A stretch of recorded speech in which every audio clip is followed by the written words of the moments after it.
அன்பு தமிழ் நெஞ்சங்கள் அனைவருக்கும் வணக்கம். இது உங்கள் bachelor of business club channel. இன்றைக்கி இந்த வீடியோவில் எதை பற்றி பார்க்க போகிறோம் அப்படின்னு பார்த்தீங்கன்னா, ஒரு நண்பர் கேட்ட கேள்விக்கு தாங்க பதில் சொல்ல போகிறேன். அது கேள்வி என்ன அப்படின்னு பார்த்தீங்கன்னா, ஒரு யூடியூப் சேனலில் ஒரு வீடியோ ஒன்று பார்த்துருக்காங்க. அந்த வீடியோவில் வந்து பார்த்தீங்கன்னா ஆயில் பிஸ்னஸை பற்றி சொல்லியிருக்காங்க. அதாவது பெரிய பெரிய கம்பெனிகளில் ஆயில் வந்து பார்த்திங்கன்னா 200 லிட்டர் பேரலாக போட்டிருப்பாங்க. அந்த 200 லிட்டர் பேரலை வாங்கி நம்ம வந்து ரீட்டெயிலாக வந்து சேல்ஸ் பண்ணலாம். நீங்கள் அந்த மாதிரி ஹோல்சேலாக 200 லிட்டர் பேரல் வாங்குங்க.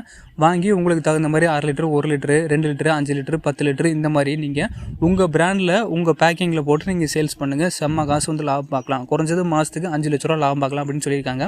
இது எந்த அளவுக்கு உண்மை, இது எந்த அளவுக்கு பொய், இவங்க மேலோட்டமான தகவல் தான் சொல்லியிருக்காங்க. இதை பற்றின கூடுதல் தகவல்லாம் சொல்லுங்கள். இந்த பிஸ்னஸை எப்படி பண்ண முடியும் அப்படின்றத அந்த நண்பர் வந்து பார்த்திங்கன்னா கமெண்டில் கேட்டிருந்தாரு. அது மட்டும் இல்லாமல் அவர் பார்த்த வீடியோவோட லிங்கையும் வந்து பார்த்திங்கன்னா கமெண்ட்லேயே எனக்கு அனுப்பியிருந்தார். நான் அந்த வீடியோ பார்த்தேன். அந்த வீடியோ பார்த்ததுக்கப்புறம் ரிலேட்டட் பட்டன் கொடுத்தேன். ரிலேட்டட் பட்டன் கொடுத்ததுக்கப்புறம் பார்த்திங்கன்னா அதே மாதிரி வந்து பார்த்திங்கன்னா கிட்டத்தட்ட ஏகப்பட்ட வீடியோ வந்துச்சு. நான் மொத்தம் வந்து பார்த்திங்கன்னா ஒரு 6 வீடியோ பார்த்தேன். ஒரு 6 சேனலில் இருந்தால் 6 வீடியோ பார்த்தேன். அந்த 6 வீடியோ வந்து பார்த்திங்கன்னா இந்த மாதிரி தான் சொல்லியிருந்தாங்க. அதாவது ஒரு பெரிய பிராண்டு வந்து பார்த்திங்கன்னா ஆயில் கம்பெனி. அந்த ஆயில் கம்பெனி வந்து ஹோல்சேலாக வந்து பார்த்திங்கன்னா ஆயில் வந்து சேல்ஸ் பண்ணுறாங்க. அதாவது சின்ன சின்ன பிராண்டாகவும் போடுறாங்க. ரீட்டெயிலில் போய் நம்ம வந்து நம்ம பைக்குக்கு தேவையான ஆயில், அப்புறம் வந்து பார்த்திங்கன்னா காரு, அப்புறம் இந்த பெரிய லாரி, பஸ்ஸு இதுக்கெல்லாமே வந்து பார்த்திங்கன்னா ஆயில் அப்படின்றது ரொம்ப இம்பார்ட்டன்ட். இந்த மாதிரி வந்து பார்த்திங்கன்னா ஹோல்சேலாக வாங்கி நீங்கள் ரீட்டெயிலாக விற்கிங்க அப்படின்னு தான் சொல்லியிருந்தாங்க. ஆனால் அந்த மாதிரிலாம் பண்ணுறதுக்கான 100% வாய்ப்பே கிடையாது. என்ன காரணம்னா அவங்களே வந்து பார்த்திங்கன்னா ஹோல்சேலாக, அதாவது 200 லிட்டர் ட்ரம்லேயும் விற்கிறாங்க. அவங்களே வந்து பார்த்திங்கன்னா 6 லிட்டர், 1 லிட்டர்லாம் ரீட்டெயிலையும் சேல்ஸ் பண்ணிகிட்டு இருக்காங்க. ஸோ இப்படி இருக்கும்போது வந்து பார்த்திங்கன்னா நம்ம அந்த பெரிய பிராண்டை வாங்கி நம்ம சேல்ஸ் பண்ண முடியுமா அப்படின்னு கேட்டால் 100% பண்ண முடியாது. அப்படி நம்ம பண்ணிட்டோம் அப்படின்னா குறைஞ்சது 2 கோடி ரூபா நஷ்டஈடு கேட்டு, அதாவது ஸ்டார்டிங்லேயே வெறும் 2 கோடி ரூபா கேட்டு, அதாவது ஆரம்ப பட்சத்துலேயே வந்து பார்த்திங்கன்னா 2 கோடி ரூபா அப்படின்ற மேலே நஷ்டஈடு கேட்டு நம்ம மேலே கேஸ் போட்டுருவாங்க. அது இல்லாமல் 2 கோடி ரூபாயை சேர்த்து 6 வருஷம் ஜெயில் தண்டனை அப்படின்றது கோர்ட் கொடுக்கும். ஏன் அப்படின்னு பார்த்தீங்கன்னா அவங்க ஒரு பேட்டன் ரைட் வாங்கியிருப்பாங்க. அவங்க பிராண்டுக்கு வந்து பார்த்திங்கன்னா காப்பி ரைட் அப்படின்றது வாங்கியிருப்பாங்க. நம்ம அவங்கக்கிட்ட வாங்குகிற அந்த பேரல் இருக்குது பார்த்திங்களா, 200 லிட்டர் பேரல் வாங்கினோம்னா நம்ம ஓன் யூஸுக்கு தான் வச்சுக்கணும். அந்த 200 லிட்டர் பேரல் யார் யாருக்கெல்லாம் சேல்ஸ் பண்ணுறாங்க அப்படின்னா, இப்போ குவாரி இருக்குது, ரெண்டாவது வந்து பார்த்திங்கன்னா பஸ் டிரான்ஸ்போர்ட் இருக்குது, லாரி டிரான்ஸ்போர்ட் இருக்குது. இந்த மாதிரி டிரான்ஸ்போர்ட் ஆளுகள் எல்லாமே லோக்கலில் போய் வந்து பார்த்திங்கன்னா போய் சில்லறை வாங்கிட்டு இருக்க மாட்டாங்க. 20 லிட்ரு, 25 லிட்ரு, 50 லிட்ரு இப்படி தான் கேனில் வாங்க மாட்டாங்க. அந்த மாதிரி டிரான்ஸ்போர்ட் கம்பெனிகள், பெரிய பெரிய கம்பெனிகள் எல்லாமே என்ன செய்வாங்கன்னா, அந்த கம்பெனியில் போய் மேனுஃபேக்சர் பண்ணுற கம்பெனியில் போய் மொத்தமாக அந்த மாதிரி வந்து பார்த்திங்கன்னா 2000 லிட்டரு, 5000 லிட்டரு அப்படின்னு சொல்லிட்டு அந்த ஆயில் வந்து வாங்கிக்குவாங்க. இன்னும் சொல்ல போனோம்னா இந்த குவாரிலெல்லாம் வேலை செய்கிறாங்க, இல்லை ஒரு மலையை குடஞ்சி ஒரு வேலை செய்கிறாங்க, அது இல்லாமல் இந்த பஸ் டிரான்ஸ்போர்ட்லாம் வேலை செய்கிறாங்கன்னா 24 மணி நேரம் அந்த வாகனங்கள்லாம் பார்த்திங்கன்னா ரன்னிங் வந்து ஆகிட்டே இருக்கும். ஸோ அப்படி ஆகும்போது வந்து பார்த்திங்கன்னா இன்ஜின் வந்து சீக்கிரமே சீஸ் ஆகிறதுக்கான வாய்ப்பு இருக்குது. அது சீஸ் ஆகக்கூடாது அப்படின்னா 24 மணி நேரம் ஓடுற அந்த வண்டிக்கு ஆயில்ன்றது அப்பப்போ மாற்றிக்கிட்டே இருப்பாங்க, அப்பப்போ சர்வீஸ்ன்றது பண்ணிகிட்டே இருப்பாங்க. அப்படி பண்ணால் மட்டும்தான் அந்த வண்டி பார்த்திங்கன்னா ஆயுசுக்கும் வேலை பார்த்துட்டே இருக்கும். அந்த இன்ஜினும் வந்து பார்த்திங்கன்னா சீஸ் ஆகாமல் இருக்கும். ஸோ இதனால தான் வந்து பார்த்திங்கன்னா பெரிய பெரிய கம்பெனிக்காரங்களை எல்லாருமே இந்த 200 லிட்டரு அப்படின்ற அந்த பேரலில் வந்து பார்த்திங்கன்னா அவங்களுக்கு தகுந்த மாதிரி 2000 லிட்டரு, 3000 லிட்டரு, 4000 லிட்டரு இந்த மாதிரி வாங்கிக்குவாங்க. இதையும் வந்து பார்த்திங்கன்னா அந்த பெரிய பெரிய கம்பெனிகள், மேனுஃபேக்சர் பண்ணுற கம்பெனிகளை ஃப்ரீயாக வந்து டெலிவரி பண்ணிடுவாங்க. ஸோ இது பூராமே வந்து பார்த்திங்கன்னா இந்த பெரிய பெரிய ஆட்கள் பயன்படுத்துறதுக்காக தான் அந்த மாதிரி 200 லிட்டர் ட்ரம்மில் போய் சேல்ஸ் பண்ணிகிட்டு இருப்பாங்க. நாம் வந்து பார்த்திங்கன்னா அந்த 200 லிட்டர் ட்ரம்மில் போய் நம்ம வாங்கிட்டு அதை வந்து பார்த்திங்கன்னா ஹோல்சேலாக நம்ம வாங்கி ரீட்டெயிலில் வந்து சேல்ஸ் பண்ண முடியுமா அப்படின்னு நம்ம திட்டம் போட்டுட்டு நம்ம ஒரு பிராண்டை போட்டுக்கிட்டு நம்ம அந்த ஆயிலை வாங்கி ரீபேக்கிங் பண்ணி சேல்ஸ் பண்ணோம்னா கண்டிப்பாக நம்மக்கிட்ட 2 கோடி ரூபா நஷ்டஈடு கேட்பான். அந்த 2 கோடி ரூபா நம்ம கட்டலாட்டி நீ 6 வருஷம் ஜெயிலில் போய் உட்காந்துற அப்படின்வான். ஸோ இதுக்கு வந்து பார்த்திங்கன்னா லீகலாக ஒரே ஒரு வழி இருக்குங்க. அது என்ன அப்படின்னு பார்த்திங்கன்னா, ஆல்ரெடி இருக்கிற ஒரு பிராண்டுகிட்ட போய் நம்ம வந்து அந்த மாதிரி கேட்க முடியாது. புதுசாக ஏதாவது பிராண்டு வந்துச்சுன்னு வச்சுங்களேன், அந்த புது பிராண்டுகிட்ட போய் இந்த மாதிரி நீ மேனுஃபேக்சரிங் பண்ணு, அதை என்னோட பேரில் மேனுஃபேக்சரிங் பண்ணி கொடு அப்படின்னு சொன்னோம்னா அவன் வந்து பார்த்திங்கன்னா ஆயில் மேனுஃபேக்சரிங் பண்ணுறது அவனாக தான் இருப்பான். ஆனால் அதோட பிராண்டு வந்து பார்த்திங்கன்னா நம்மளோட பிராண்டை போட்டு பேக்கிங் எல்லாமே பண்ணி நம்மக்கிட்ட வந்து கொடுத்துருவான். நாம் வந்து பார்த்திங்கன்னா சேல்ஸ் பண்ணுவோம். இதுக்கு வந்து பார்த்திங்கன்னா ஒரு அக்ரிமெண்ட் மாதிரி போடுவாங்க. அந்த அக்ரிமெண்ட் என்ன அப்படின்னு பார்த்திங்கன்னா மேனுஃபேக்சர் பை அப்படின்னு சொல்லிட்டு அந்த கம்பெனிகள் பண்ணிடுவாங்க. அப்புறம் வந்து நம்ம பேர் வந்து என்ன போடுவாங்க அப்படின்னு பார்த்திங்கன்னா மார்க்கெட்டட் பை அப்படின்னு போட்டுருவாங்க. அதாவது எந்த கம்பெனி உற்பத்தி பண்ணி கொடுக்குதோ அவங்க வந்து பார்த்திங்கன்னா மேனுஃபேக்சர் பை அப்படின்னு போட்டுருவாங்க.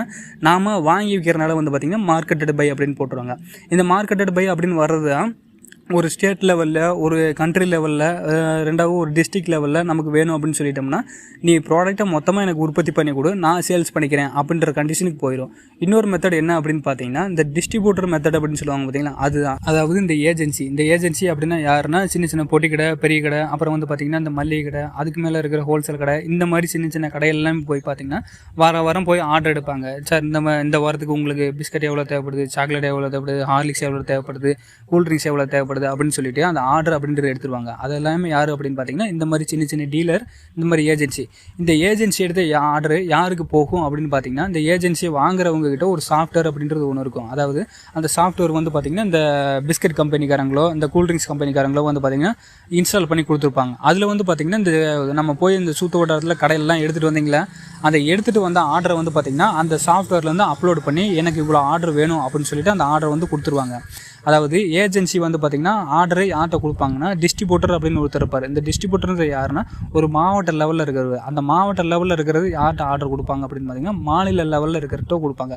அந்த மாநில லெவலில் இருக்கிறவர் யார்கிட்ட ஆர்டர் கொடுப்பாங்கன்னா மேனுஃபேக்சரிங் பண்ணுற கம்பெனிகிட்ட கொடுப்பாரு. நான் திரும்பவும் சொல்கிறேன், மக்கள்கிட்ட அதாவது சின்ன சின்ன பொட்டி கடையில் ஆர்டர் எடுக்கிறாங்களா அவங்க தான் வந்து பார்த்திங்கன்னா ஏஜென்சி. அந்த ஏஜென்சி யார்கிட்ட ஆர்டர் கொடுப்பாங்க அப்படின்னு பார்த்திங்கன்னா டிஸ்ட்ரிபியூட்டர் அப்படின்னு சொல்லிட்டு மாவட்ட லெவலில் இருக்கிறத கொடுப்பாங்க. அந்த மாவட்ட லெவலில் இருக்கிற அந்த டிஸ்ட்ரிபியூட்டர் மாநில லெவலில் இருக்கிற அந்த டிஸ்ட்ரிபியூட்டர்கிட்ட கொடுப்பாங்க, அப்படி மார்க்கெட் பண்ணுற கம்பெனிகிட்ட கொடுப்பாங்க. ஸோ இந்த மாதிரி பண்ணதுக்கப்புறம் தான் கடைசியாக வந்து பார்த்திங்கன்னா மேனுஃபேக்சரிங் பண்ணுற ஆள்கிட்ட போவோம். அந்த மேனுஃபேக்சரிங் பண்ணுறவங்க சரி இந்த மாதத்துக்கு நமக்கு இவ்வளோ ப்ரொடக்ஷன் வந்திருக்கா, அதாவது கூடி இருக்குதா குறைஞ்சிருக்கா அப்படின்றத பார்த்துட்டு அந்த ஆர்டருக்கு தகுந்த மாதிரி வந்து பார்த்திங்கன்னா ப்ரொடக்ஷனை கூட்டுவாங்க இல்லை குறைச்சிருவாங்க. ஸோ இந்த மாதிரி தான் வந்து பார்த்திங்கன்னா இந்த சேல்ஸ் எல்லாமே போயிட்டு இருக்கும். ஒரு சிலர் என்ன பண்ணுவாங்க அப்படின்னு பார்த்தீங்கன்னா நீ உற்பத்தி பண்ணி கொடுக்குற பொருளை எனக்கே வந்து பார்த்திங்கன்னா நானே சேல்ஸ் பண்ணிக்கிறேன், நீ எனக்கே உற்பத்தி பண்ணி கொடுத்துரு அப்படின்னு சொல்லுவாங்க. அப்படி வரும்போது வந்து பார்த்திங்கன்னா 2 லைசன்ஸ் வரும் ஒரு ப்ராடக்ட்டுக்கு. அது எப்படி அப்படின்னு பார்த்தீங்கன்னா உற்பத்தி பண்ணுறது ஒருத்தராக இருப்பார், அதை மொத்தமாக வாங்கி விற்கிறது ஒருத்தராக இருப்பார். ஃபேக்ட்ரிலேயே வந்து பார்த்திங்கன்னா மொத்தமாக வாங்கி சேல்ஸ் பண்ணுற ஒருத்தராக இருப்பார்.